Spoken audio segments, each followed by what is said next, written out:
Guys, good morning. आप सभी को हमारे तरफ से नमस्कार। गाइस, तो हम एक गीत गाना चाहते हैं, तो हम गा रहे हैं, ठीक है। लागल बा देवघर के मेला हो, भोला बिचारा अकेला हो। लागल बा देवघर के मेला हो, भोला बिचारा अकेला हो।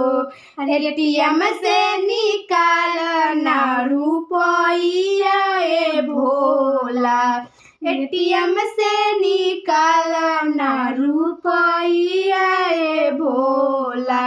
ले ले आइहा गौरा ना चुंदरिया ए भोला, ले ले आइहा गौरा ना चुंदरिया ए भोला। अरे लागल बा देवघर के मेला हो, भोला बिचारा अकेला हो। लागल बा देवघर के मेला हो, भोला बिचारा अकेला हो।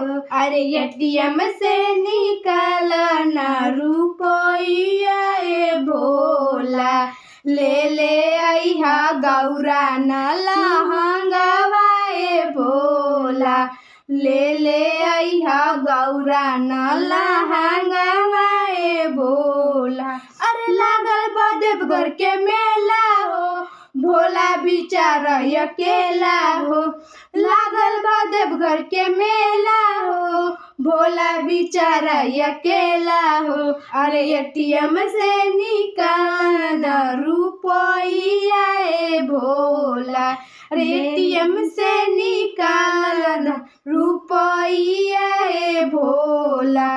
ले ले आइहा गौरा ना मिठाइया ए भोला, ले ले आइहा गौरा ना मिठाइया ए भोला।